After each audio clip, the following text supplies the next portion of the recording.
ከዚህ ቀደም ገዝተን ከተጠቀምናቸው ድሮኖች የሚለያቸው በከፍተኛ አልቲቲዩድ መብረር ይችላሉ፣ በኤአይ የታገዙ መሆናቸውን፣ ሬዱንዳንት ኮሚኒኬሽን ሲስተም ያላቸው መሆናቸው፣ አንቲ ድሮን ጃመር ስላላቸው ነው ሲሉ አብይ አህመድ ገልጸዋል።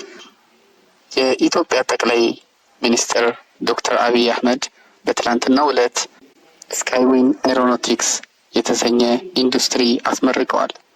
ይህ ኢንዱስትሪ ለሲቪልና ወታደራዊ አገልግሎት የሚውሉ ሰው አልባ አውሮፕላኖች ድሮን የሚያመርት እንደሆኑም ተነግሯል። ድሮኖቹ መረጃ ለመሰብሰብ፣ ለመከላከል አቅም እንዲሆንም ለማጥቃት እንደሚውሉ ጠቅሰዋል።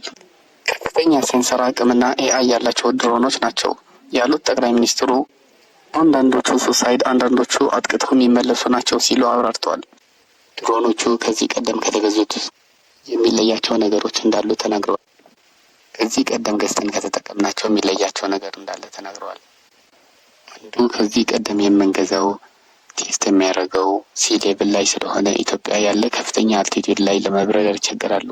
የኛ ዩኤቪ ተሰርተው ቴስት የሚደረጉት ከ2000 በላይ ስለሆኑ በከፍተኛ አልቲቲዩድ መብረር ስለሚችሉ ዝቅተኛ ቦታ ሲያገኙ የበለጠ ፈንክሽናል ይሆናሉ ብለዋል። ሌላው በኤአይ የታገዙ መሆናቸውን፣ ሪደንዳንት ኮሚኒኬሽን ሲስተም ያላቸው ናቸው፣ ሳተላይትም ይጠቀማሉ። ከዚህ በተጨማሪ እያንዳንዱ ድሮን አንቲ ድሮን ጃመር አለው፣ የሚወድቁ ጂመር አይደሉም ሲሉ ገልጸዋል። ከውጭ የሚመጡት በኢትዮጵያ አልቲቲዩድ መብረር ይቸገራሉ ሲሉ አክለዋል።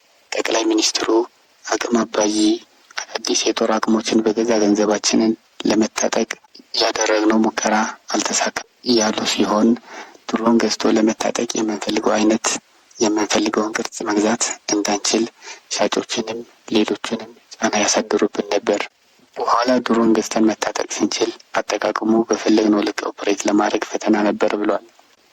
ዛሬ ግን በኤአይ የታገዙ ለማጥቃት የሚችሉ ሱሳይድ ድሮኖች ጭምር በኢትዮጵያ በዚህ ልክ ተመርቶ ማየት ለእንደኛ አይነት ህልመኛ ግለሰቦች አስደማሚ ውጤት ነው ሲሉ ተደምጠዋል። ኢንዱስትሪው ድሮኖችን ከኢትዮጵያ ባሻገር ለውጭ ገበያ ማቅረብ የሚያስችል አቅም አለው ሲሉም ተናግረዋል። ገበያ በስፋት ማፈላለግ አለብን ያሉት ጠቅላይ ሚኒስትሩ በአፍሪካ ገበያ በስፋት እየሸጥን ተጠቃሚው ራሱ ከሚገጥመው ፈተና ችግር በሚያዋጣው ግብአት መሰረት ማሻሻል ይጠበቅብናል ብለዋል።